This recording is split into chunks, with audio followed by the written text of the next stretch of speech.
Tá começando mais um pós-jogo aqui no Camisa 12. Muito obrigado a todos vocês ligados aqui no canal. Já sabe qual é o nosso ritual. Vai clicando em curtir. Se você não é inscrito ainda, inscreva-se agora. Meus amigos, jogo após jogo, vídeo após vídeo, a gente vê as coisas acontecendo que às vezes a gente debate aqui, como por exemplo, as ervas daninhas. O Galo tava com um jardim lindo lá depois daquele 4-0 no América na final do Campeonato Mineiro. Jardim, a graminha paradinha, a árvore dando frutos e tal. Aí um dia um brotinho lá, a grama esquisita, o mato esquisito brotou. Depois eu resolvo, aí foi brotando mato, erva daninha, matagal, capim, de uma forma que saiu do controle. E a gente falava disso aqui, Galo, resolve seus problemas, não dá chance pro azar, Galo, porque depois começa aquele efeito dominó do futebol, que é a crise das manchetes, da tabela, da confiança dos jogadores, da pressão sobre treinador, dos xingamentos com a diretoria, de todo o ritual que a gente já conhece do futebol. O Galo foi agravando a situação, e quando eu falo agravando, por exemplo, dos times que a gente enfrentou, alguns estão abaixo do Galo na tabela. O Grêmio ganhou do Galo, por exemplo, acho que vieram 3 derrotas, agora um empate com o Internacional, o Grêmio com um futebol muito limitado. O Vitória empatou agora com o Fluminense, acho que não passa o Galo na tabela também. O Santos numa crise terrível também, a ponto de demitir o treinador. Então o cenário do Galo era muito mais grave do que apresentava a tabela de classificação. Porém, o que o Galo precisava nesse momento era resolver a tabela de classificação. Ele podia deixar brecha para perguntas na coletiva sobre o desempenho do time, sobre qualquer outra coisa, mas o problema a ser resolvido agora era a da tabela de classificação. Sair daquela zona que é um lamaçal, uma areia movediça, um pântano, um imã, que você cai ali e gera esse efeito de que fica difícil sair dela, e por mais que fosse uma rodada inicial do Campeonato Brasileiro, que você agora nesse momento esteja até a poucos pontos de um quarto colocado, mas cara, são nessas rodadas que fazem a diferença para sua continuidade no campeonato, né? Para não deixar o caos reinar nesse momento. E já que eu falei até de resultados da rodada, como eu falei o Vitória empatou com o Fluminense, o Grêmio empatou com o Internacional. Tem a mão no Grêmio lá, viu? Hoje, essa semana, esse fim de semana, teve uma promoção especial na KTO com a chance extra, uma situação atípica lá na chance extra que, numa múltipla de 3 jogos, você selecionou 3 jogos, fez a sua fezinha lá na KTO, sua apostinha, e acionou o botão chance extra, se você perdesse, o dinheiro voltava para você. Mas, Rafael, isso não existe, na KTO existe. Perdeu uma aposta e o dinheiro voltava para você até R$100. Era só acionar o botão chance extra numa múltipla de 3 jogos do Brasileirão. E sempre tem Odão, KT Odds, chance extra e a Liga do Milhão, que tá bombando lá na pontuação, que vale também para os comunicadores que trabalham com a KTO. Eu tô na Liga do Milhão também. O link tá nesse comentário fixado aqui. Perde não. E aí a vida quis o seguinte, olha, você tropeçou com o São Paulo, com o Zubeldia pressionado, você perdeu para um Santos que demitiu o treinador na semana, você perdeu para um Grêmio que tem colecionado resultados ruins, já até me perdi aqui, tropeçou com Vitória, e aí a sua missão é ganhar do Botafogo. Ponto aqui. Botafogo é um case muito interessante. Primeiro que eu estava pensando assim, o Botafogo mexeu tanto no time, né? Luiz Henrique, o próprio Júnior Santos, eu confundo um pouco o Almada contra o jogador de gringo que estava aqui no Brasil, né? Eu confundo muito ele com o Garro, de confundir o nome mesmo. E de repente o Botafogo, que é campeão brasileiro e campeão da Libertadores, eu acho que em breve o torcedor do Botafogo pode se sentir muito como o atleticano se sentiu em 2022. Do tipo, caramba, velho, esse time estava num ritmo tão impressionante, um futebol tão imponente assim, que dava para ficar 2, 3 anos ganhando com tranquilidade. Mas o destino, ele briga com as pessoas, já diria o chorão, Alexandre Magro, e o time do Botafogo vem muito alterado para a temporada. Só que a gente conhece Galo e Botafogo, o Galo com time bom já foi eliminado do Botafogo, o Galo com time ruim, com erro de arbitragem, com a arbitragem sendo justa, chovendo, com sol, quarta-feira, domingo, a nossa pedra no sapato historicamente, né? Eu gosto de fazer minhas planilhas, então eu fiz de todos os jogos de Copa do Brasil, de os atletas que mais jogaram pelo Galo em Copa do Brasil, então eu estudei jogo a jogo, tive que anotar ficha por ficha, fiz de artilharia, fiz por desempenho por estado, por ano, né? Aí tem Botafogo eliminando a gente em 2007, eliminando a gente em 2013 com aquele timaço que não queria mais 2 dias de concentração por rodada com o Cuca, então isso aí, gente, eu ouvi. Aquele time já não aguentava mais 2 dias de concentração com o Cuca, e se fosse avançando na Copa do Brasil, já veio o Cuca com os 2 dias de concentração de novo. Mas enfim, saiu. 2007 a gente sabe como foi. Sul-Americana acho que 2 vezes. Inclusive o jogo do Cuca, de estreia do Cuca, foi uma derrota para o Botafogo em Sul-Americana, talvez em Patinga com o gol do Richarlison. E lá nós perdemos também. 2008, eu tenho uma teoria que tudo começou num jogo lá em 1967 com o Ronaldo Drummond no ataque do Galo, uma camisa muito bonita. O Galo não tinha pênalti, a disputa era no cara ou coroa, o Galo combinou que a hora que a moedinha fosse pro alto era para sair comemorando. Então nós ganhamos na trapaça, a gente não sabe nunca o resultado do cara ou coroa, poderia ser Galo, mas dizem que o Galo ganhou, né, nesse combinado que existiu entre os jogadores ali, o juiz realmente não teve coragem de conferir a moeda, deu a vitória pro Galo. Rafael, mas teve 19 de dezembro de 71, com o Dada Maravilha no Maracanã. Ali a gente tirou o título do São Paulo, foi do Botafogo não, porque o São Paulo tinha ganhado do Botafogo naquele triangular final. Enfim, o Botafogo tem um bom time ainda, né? Apesar de tantas mexidas, mas tá longe, o próprio torcedor do Botafogo sabe, de ser o time que impressionou o Brasil e conquistou a América aí, né? Por isso que eu acho que quando tava na Argentina, que é um monte de botafoguense, que é um monte de atleticano, a gente olhava e falava, não, já sofremos, né, velho? Por isso que não tinha muita treta entre atleticano e botafoguense. Você pensa, aí, 60 mil torcedores numa cidade, sem grande, não teve registro de confusão, assim, de provocaçãozinha aqui no restaurante, mas ser 2 torcidas brasileiras numa cidade com 60 mil pessoas e não ter confusão, acho que era porque isso, tipo, mano, minha revolta é com o que a vida já fez comigo e tal, mas não é com você não. Segue sua vida aí que eu sigo a minha e que vença o melhor. O Botafogo testou muita paciência do Lianco. Vocês lembram que eu tenho falado isso sempre aqui? Todo time bota pilha em cima do Lianco. Até o Cienciano, todo adversário que vai estudar o Galo, que assiste o jogo, fala, ó, esse cara aqui, vamos pra cima dele, vamos testar a paciência dele, vamos aqui, ó, pisa no calcanhar, dá beliscão, puxa a camisa, não escova o dente, fala com bafo na cara dele, nós precisamos testar esse cara. Todo jogo é igual, não é santo, Lianco, né? Não é santo. A hora que o Savarino levantou, assim,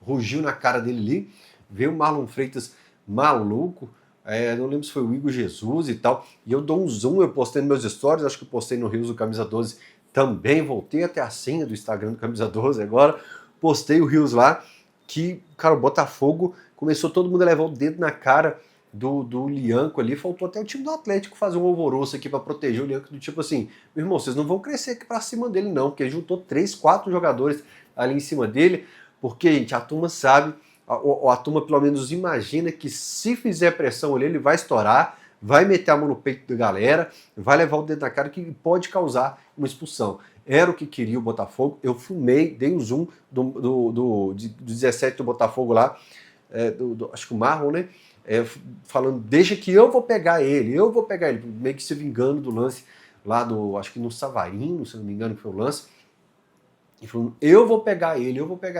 Então, eu vou reforçar isso aqui, passar o marca-texto do Camisa 12, cara, primeiro, Lianco, tem que ter a cabeça no lugar, você fez um partidaço, disparado melhor em campo hoje, né, eu falo sempre que você tem que pegar os números do SofaScore junto com o que você viu, entre outras informações, e, cara, é impressionante o que fez o Lianco, me irrita muito o zagueiro Wi-Fi, que o tempo todo ele tá só cercando o Cerca Lourenço aqui, né? Cerca Lourenço, para quem sabe, é da roça, sabe o que é.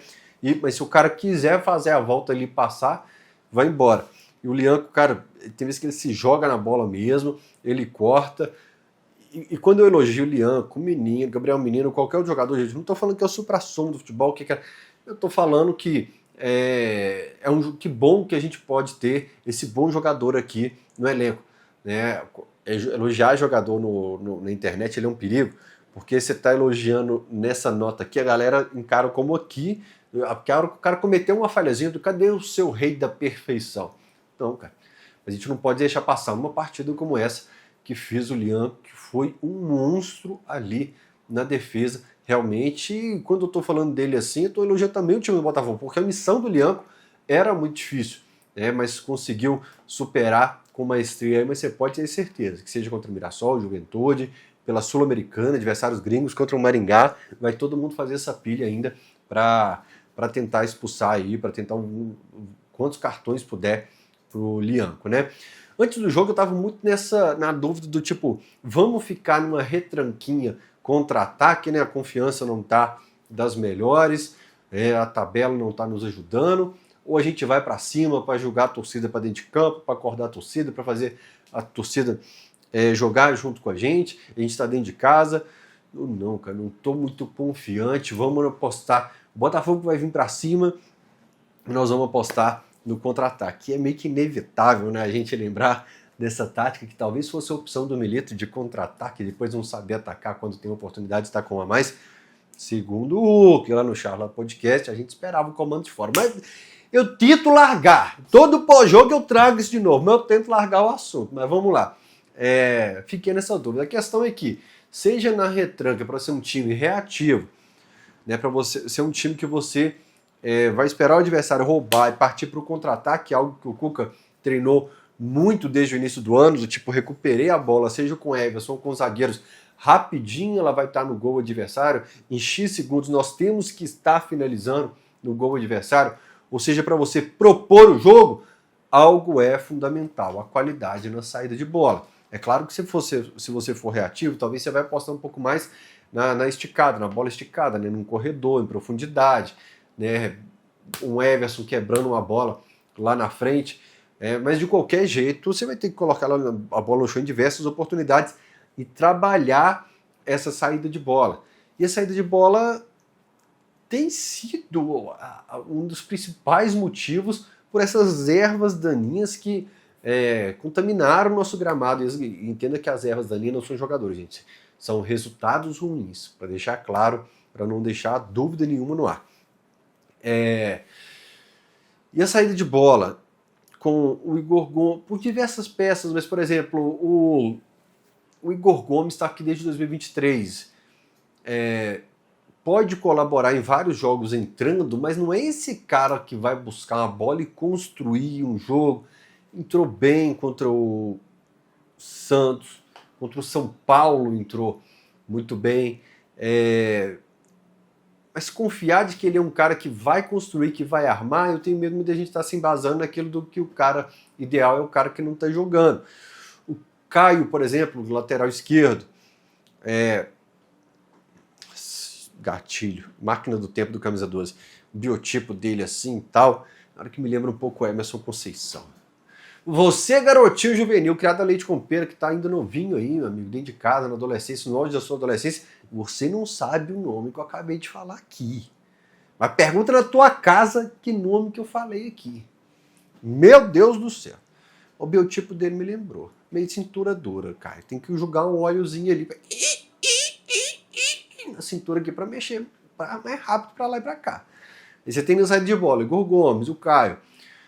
E não vou falar aqui questionando a qualidade dele, cara. O Rubens é um touro dentro de campo realmente, né? A disposição dele para ajudar na saída de bola do adversário, para dar esse bote rápido, né? Às vezes até como o Cuca falou hoje, você tinha 2 atacantes com 3 na saída do Botafogo, sempre tinha uma peça do Botafogo sobrando. Às vezes o seu volante vai dar esse bote lá em cima, né? Mas por diversos jogos, o Rubens foi esse cara que marcou muito em cima. Quando o Galo perdia a bola, o Rubens já estava mordendo, ele conquistou o Cuca pela disposição, a correria que arruma dentro de campo, mas quando o Galo está com a bola, deixar com eu já falei, o Caio já não estava contribuindo muito, o Igor Gomes não estava contribuindo muito. Rubens, então, você está de segundo volante hoje, como o Cuca falou, o Verinha de primeiro volante, toma ela, ajuda na construção. Não vai ser muito a dele, cara. Não vai ser muito a dele. E quando eu penso em substituição, eu falo, cara, podia tanto o Rubens ir para a lateral esquerda, não estou gostando do Caio, mas nem um pouco mesmo. não estou gostando do Caio. Podia tanto o Rubens ir para a lateral esquerda, o Cuca já usou ele de ponta esquerda, na linha do Scarpa ali no meio, já usou de segundo volante, de primeiro volante de zagueiro. Só não usou de lateral esquerdo, que curiosamente é onde ele sempre jogou por aqui no time profissional. A não ser o tempo que o Milito fez uma dobradinha dele com a Arana, que ele também jogou pelo meio, foi ponta e tal. Mas normalmente ele foi um lateral esquerdo reserva aqui. Então, como o cenário está pedindo, olha, o seu lateral esquerdo é o reserva, é o Caio, não está indo bem, nós estamos precisando de uma qualidade melhor de saída de bola, você tem um volante, é o Gabriel Menino, que tem uma qualidadezinha no passe para sair jogando. Vamos fazer o seguinte, então, coloca o Rubens lá na lateral esquerda e o Gabriel Menino aqui na vaga do Caio, ó, beleza? Fechou, cara. Podia fazer, mas eu falei, o Cuca não vai fazer, porque até hoje ele não usou o Rubens como esse lateral esquerdo. Mas era com uma substituição resolveu o problema em 2 lugares, cara. Mas o Cuca fez, e que bom que não tá sendo cabeça dura para essas situações. Porque essa era bem óbvia. Quem é fã de carteirinha do Camisa 12 sabe que eu fui meio que advogado do Vera, oscilou muito desde que chegou no Atlético, início ruim, depois foi conquistando, se tornou titular, né, e depois voltou a ficar um pouco em dívida. O Gabriel Menino teve jogo que foi muito apagado, teve jogo que eu gostei muito dele, mas eu falava o que aqui no pós-jogo? Você que é fã de carteirinha do Camisa 12 assiste todo dia. Gente, são 2 volantes que não podem ser descartados no elenco. Falei ou não falei? Até o Vera eu falei, olha, não é um cracaço de bola, mas ser descartado em um elenco que está com problema no volante, não dá para ser descartado. E o Gabriel Menino também, eu não entendi a questão assim, de ser substituído nos 16 jogos em que ele foi titular. Ele foi substituído, depois se tornou reserva, depois você tem problema que um volante perde um bom tempo lesionado.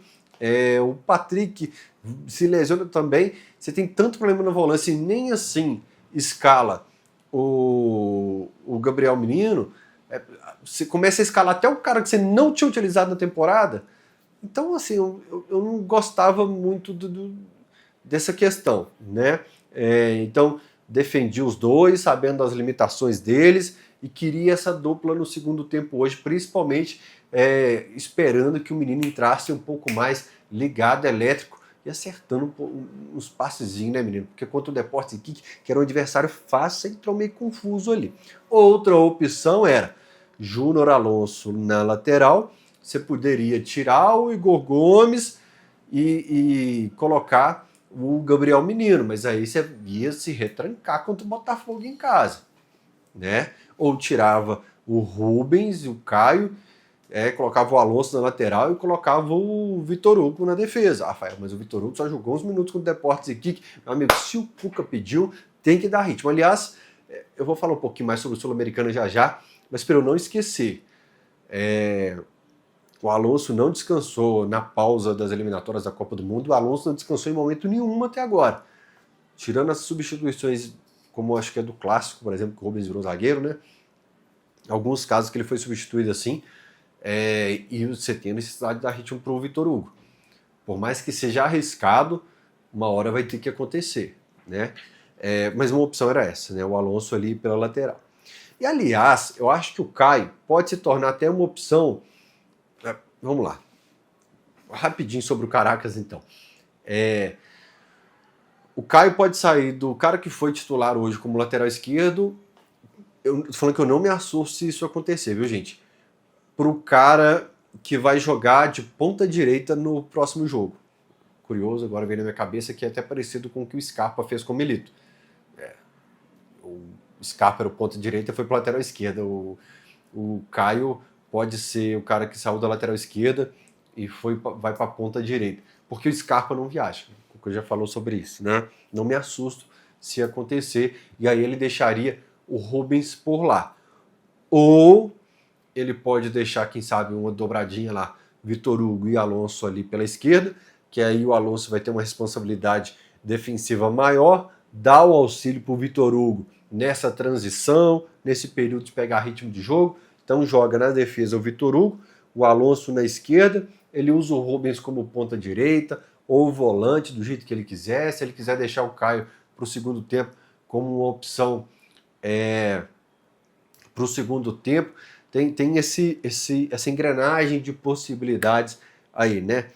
Fato é que, um termo que eu uso muito aqui no canal nos últimos anos, eu prefiro confiar nos craques. E às vezes o cara nem é craque, mas numa balança de qualidade eu prefiro confiar nele, né? O menino, eu aposto ainda muitas fichas nele, para falar a verdade. Gosto muito das características dele, acho um bom jogador. E o Scarpa, eu tenho uma birra do Scarpa que vocês não fazem ideia, mas ainda aposto muito nele, né? É o problema da gente até trabalhar com paixão. Às vezes a gente confunde esperança com certeza de que esse cara pode render. Às vezes a esperança que o sentimento está ali alimentando, né? É só nada mais que um sentimento de que tomara que tudo dê certo no meu clube, que o clube que eu amo, que a gente mistura um pouco isso ao trabalhar com o Galo, né? Mas eu ainda prefiro apostar no Scarpa por causa disso.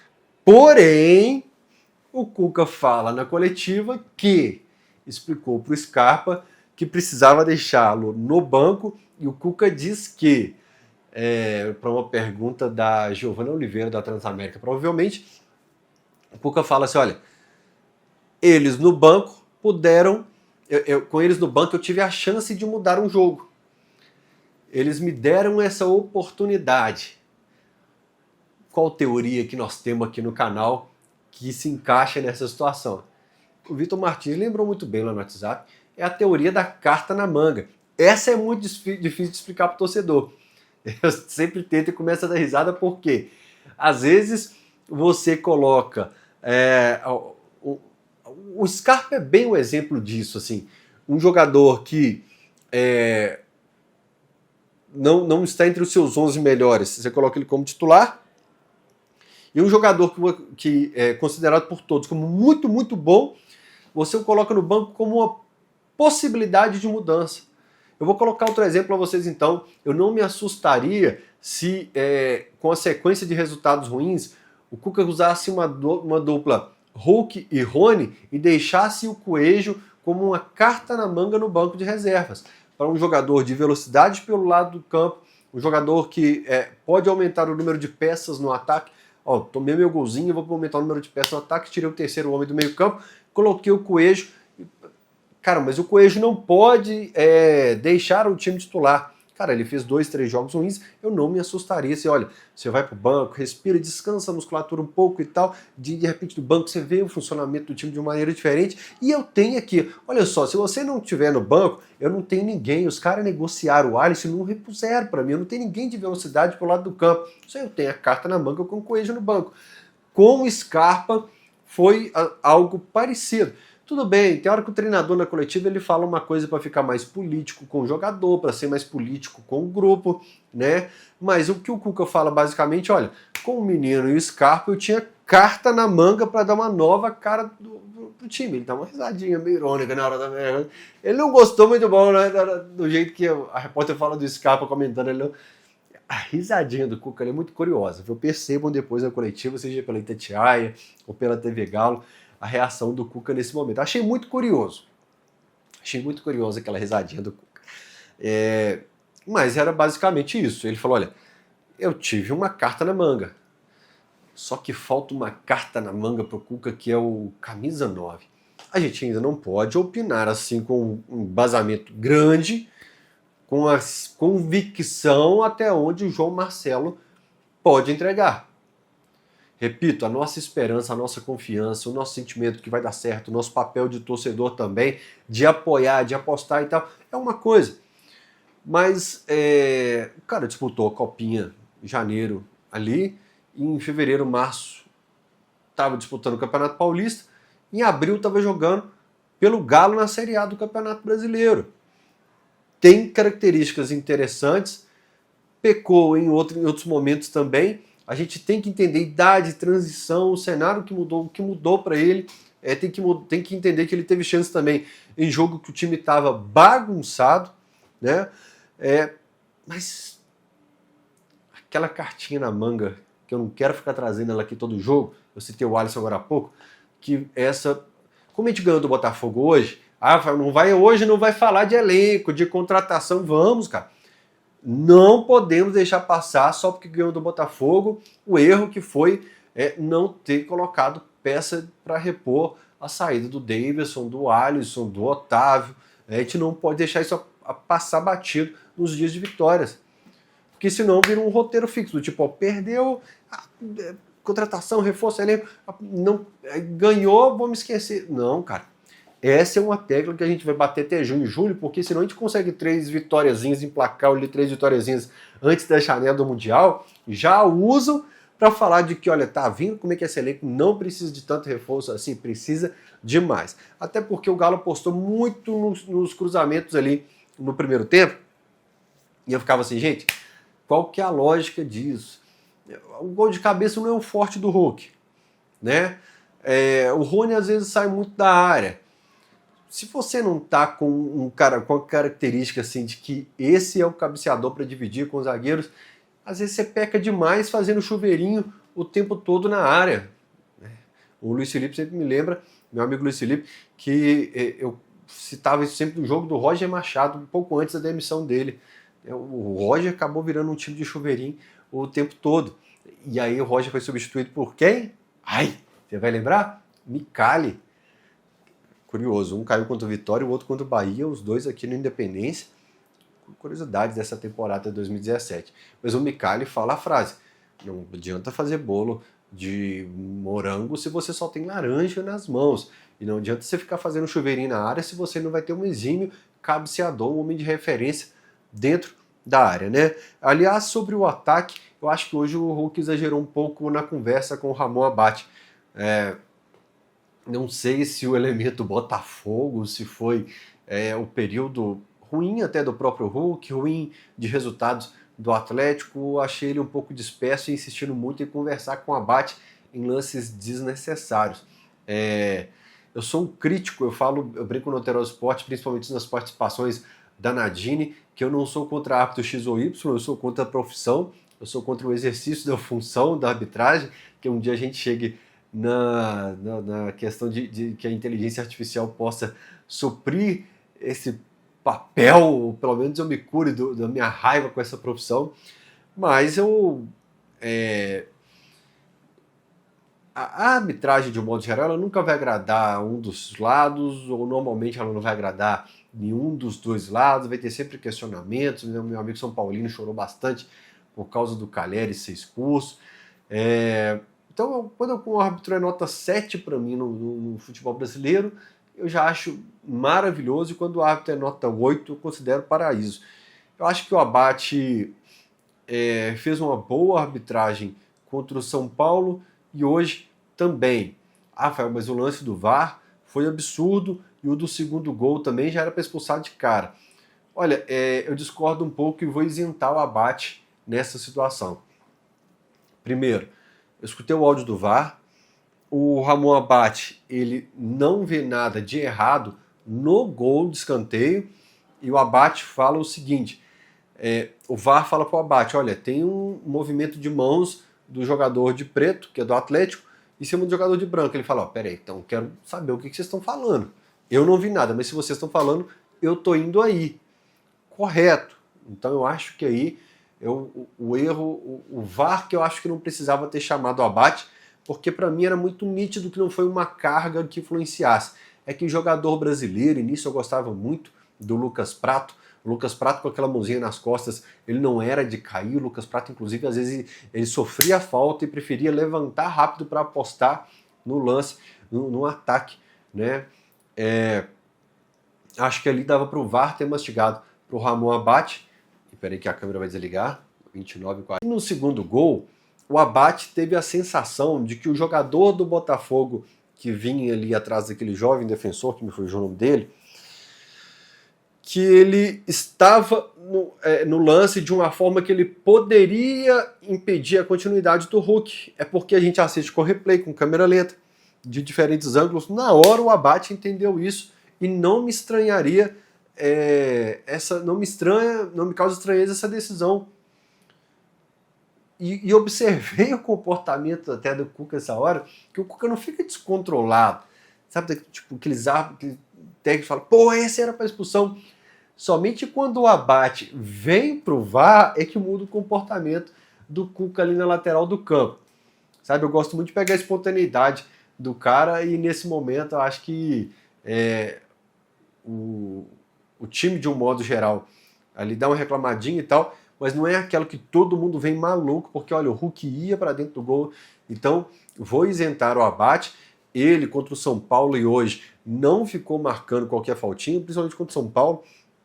Aliás, o Davi Lacerda do Espírito Santo também, o jogo que ele apitou, talvez seja Galo e Vitória, não ficou marcando qualquer faltinha também, o que estava agarrando demais o futebol brasileiro, porque você marca uma faltinha, vem os dois times pressionando a arbitragem, você marca outra faltinha, vem, porque a gente bate muito nos árbitros, mas jogador brasileiro e treinador brasileiro, não só o brasileiro, mas o estrangeiro principalmente também, que vem pra cá, são chatos pra caramba, não deixam os caras trabalhar às vezes, e olha que quem tá falando aqui, repito, é um cara que é muito crítico da arbitragem, mas achei uma arbitragem ok do abate, tanto contra o São Paulo como hoje, né? No lance do Caleri, da expulsão lá, enfim, acho que em tudo ele soube. Eu não vi, mas o VAR me auxiliou, né? Eu vi, tomei a decisão aqui e ponto final. Quando São Paulo, às vezes ele exagerou um pouquinho nas anotadas no caderninho e o não cobra aqui, cobra aqui. Só para dar uma descansada no jogo. E hoje ele começou, quando ele cansou um pouquinho, eu estava ao lado do repórter Lauro Lopes, eu falei, Lauro, observa como que a partir de agora o abate vai começar a exigir que o lateral seja cobrado milimetricamente no lugar onde a bola saiu, a falta também, e foi dito e feito. Aconteceu hoje também, mas eu acho que é pelo calendário intenso dos árbitros, como o Ramon Abate, que tem apitado bastante. Vamos lá voltar para o Campeonato Brasileiro. Galo pega Mirassol e Juventude fora. Aí vai vir sempre alguém falando assim, pô, Fael, mas eu vi atuações desse time e lá fora é embaçado. Ganhar lá não é fácil. Olha, para você pensar numa 13ª colocação, você pode ter esse pensamento. Mas como você já empatou em casa com o Vitória, com o São Paulo, né, como você já tropeçou bastante, não dá para discutir placar que não seja vitória contra Mirassol e Juventude. Pode perder? Ok. Você vai ter que ganhar do Flamengo no Maracanã, você vai ter que ganhar do Palmeiras no Allianz, você vai ter que ganhar do Corinthians na Arena Corinthians, porque quando você pega a tabela de campeonato, não é desrespeito, não é algo do Atlético. Todos os times, como o Grêmio, o Inter, Flamengo, Palmeiras, Corinthians, São Paulo, eles pegam Mirassol e Juventude fora e colocam um planejamento de vitória. No caso do Galo, tem um agravante de ter que pagar ponto aí que está devendo na tabela também. Aí agora a gente vai falar um pouquinho da coletiva do Cuca.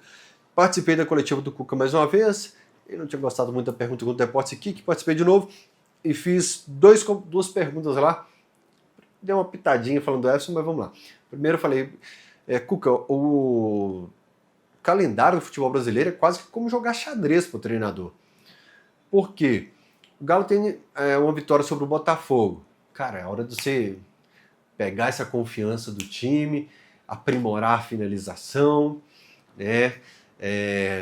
Dar continuidade naquilo que você vem treinando intensamente. O Cuca fala que a sexta e sábado foram com tempos de treino acima até do que é normal para essa sequência pesada de jogos. Mas você tem o Hulk de 38 anos, o Scarpa que veio de um calendário em 2023 de 30 jogos no ano para 2024 com 60, você já tem várias lesões. A Sul-Americana é a única possibilidade de você fazer rodar esse elenco, de você fazer algo atípico, já que a Copa do Brasil é arriscada e no Botafogo você tem uma tabela de recuperação por fazer nesse momento. Eu achei que ele ia desconversar e tal. Nas entrelinhas, uma, duas perguntas antes, ele já tinha que meio deixado claro que ele ia mexer bastante no time para a Sul-Americana. Ele falou, olha, o Mirassol não vai jogar no meio da semana, o Mirassol vai descansar, eu vou para a Venezuela jogar para depois enfrentar o Mirassol, que vai estar descansadinho, voando. Aí eu falei, professor, vai descansar o time todo, hein? Legal. Ele é muito direto, ele falou, cara, o Scarpa não vai nem viajar. Aí ele falou, você citou o Hulk de 38 anos, que é mais uma ocasião que a gente precisa avaliar. Tem casos como o do Alonso, que eu falei que não descansou, e você pode, o Natanael foi titular, ele tem alternado com o Sarabia, você pode deixar o Sarabia aqui. O Rubens, que é esse touro que eu citei, pode ficar na lateral esquerda, ou o Caio também pode ficar por lá.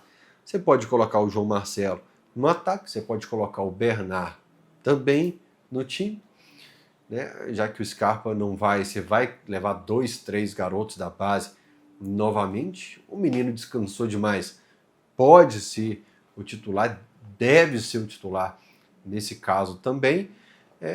O Lianco descansou metade do jogo contra o Deportes Iquique, depois ficou suspenso contra o Vitória, então já não tem uma sequência tão grande assim. Talvez ele jogue ao lado de um Vitor Hugo, né? Não sei se Vitor Hugo e Caio, esse lado esquerdo como fica, mas é realmente a única possibilidade. Só que essa luz aqui, o meu amigo Igor Galo Volpe falou que vai mexer nela para mim por causa da fonte. Falei, Igor, dá 35 minutos de pós-jogo, ela para, ela fica maluca piscando. Ele falou que vai consertar para mim. É a única possibilidade. O problema é que nós que pedimos esse rodízio e tentamos entender que é necessário, se perde porrada no professor, na diretoria e no time. A gente não está nem aí se precisava poupar ou não. A verdade é essa. Na coletiva, antes dessa pergunta, eu falei rapidinho sobre o Everson. 2 boas defesas ali no começo do jogo que dão essa tranquilidade para você estar em condição igual para o Botafogo no placar. Para lá na frente, quando você conseguir achar o gol, te dá uma tranquilidade, porque se você sofre o gol ali, o estádio vem abaixo.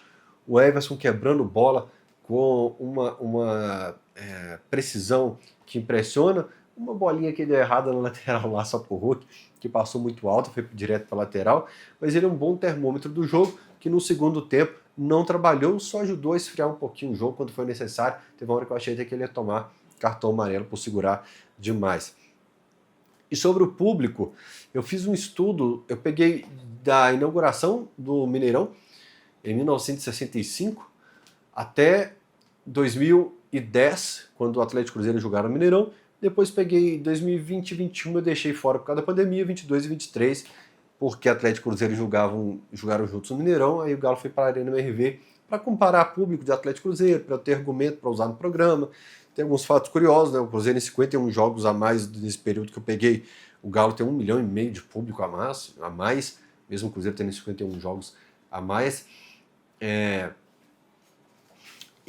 A gente hoje considera um público de 23, 27 mil pessoas, como o Galo e São Paulo, 27 mil pessoas, e fala, pô, como tá vazio o Mineirão hoje, né? Primeiro que não era tanto assim o hábito de você fechar setores no passado. Então se espalhava um pouquinho mais a torcida, dava a impressão de que tinha mais setores ocupados, e a nossa nostalgia às vezes dá uma impressão de que o Mineirão sempre ficava muito cheio, o que não é verdade. Eu comprovo isso com números, por isso que eu gosto de estudar, para antigamente era só festa, o Mineirão estava sempre muito cheio. Não, cara, dava público de 4, 3, 5 mil pessoas, 7 mil pessoas, 8 mil pessoas e tal. E agora existem alguns fatores, meu amigo Vitor Martins, que já foi citado aqui, que é um cara que é muito citado aqui, a gente conversa muito sobre isso. O Vitor falou, cara, agora tem conforto, tem segurança, tem um sócio torcedor que te prende mais, e existe aquela rixazinha de torcida, do tipo, minha torcida deu espetáculo, eu quero dar espetáculo também, eu quero encher, eu coloquei 30, eu quero colocar 35, colocou 35, eu quero colocar 40 mil pessoas, mas eu quero destacar que, além de um público no feriado para um time que chegou na 5ª rodada sem vitória, o pior início da era dos pontos corridos, foi uma torcida que apoiou o tempo todo, gritou o nome de todos os jogadores, gritou o nome do Cuca, depois gritou eu quero errar, mas cantou alto o tempo todo, tudo bem, quer dizer, bastante gente reclama do tipo, com 16 minutos não precisa cantar, não sei o que lá, é tudo frouxo, não precisa cantar certas músicas de guerra no primeiro tempo, mas o Mineirão, a torcida que foi pro Mineirão ali, foi para fazer o Galo ganhar realmente. O que fez o Cuca no final, reuniu o time e ir lá agradecer a torcida. Aí eu perguntei na coletiva também, Cuca, e aquela atitude ali? Ele falou, olha, eu falei, é para dar liga, é para dar uma química maior desse time com a torcida, porque pecou no final do Campeonato Mineiro, foi campeão, não foi lá com a taça na torcida agradecer, ficou tirando fotos com um parente, um erro assumido por uma pessoa da diretoria. Ele falou, olha, foi um erro nosso, realmente. não falou publicamente, falou para mim, porque eu repassei o recado dos torcedores para essa pessoa, eu falei, olha, o time errou nisso, errou mesmo. E aí o Cuca hoje faz essa cena, me lembrou o Galo e o Fluminense, que ele pega o time e leva para a torcida ali hoje, uma situação diferente, mas ele foi, olha, aqui no Atlético, ele falou, eu já treinei muitos times, aqui no Atlético é diferente, porque ele fala, em outros times não teria esse apoio depois de perder para o América, para o Grêmio não ganhar do Cienciano, não ganhar do Vitória, não ganhar do São Paulo, não ganhar do Santos, e aqui os caras vieram para fazer a gente ganhar. Então, queria encerrar parabenizando quem esteve no Mineirão hoje. Baita dia, baita vitória. Eu terminei a partida com a camisa ensopada de suor, como se eu tivesse corrido uma maratona, por causa do desgaste emocional. Os 3 pontos hoje eram extremamente necessários para que a gente pudesse trabalhar com calma, para que a gente pudesse tomar decisão de cabeça fria, sem pressão de tabela, sem pressão de resultado, sem pressão de sequência de resultado ruim e principalmente contra um bom time que foi o Botafogo. Coisas de Galo, empata em casa com vitória e ganha do Botafogo. Não me assusta não, porque isso sempre acontece. Inclusive essa borboleta aqui, a odd na KTO deve estar maravilhosa. Turma, KTO, ele vai passar na frente da lente, ela pousou. KTO, o link está no comentário fixado aqui. Eu vejo vocês no próximo pós-jogo. Beijo no coração, semana abençoada, feliz Páscoa para todos vocês aí. Papai do céu abençoe a semana de todos vocês. Eu amo demais. Muito obrigado por todo o carinho que vocês têm comigo e com Camisa 12. Valeu! Acompanhe nas redes sociais os posts que eu fiz no Story e no Instagram do Camisa 12 também. Fui!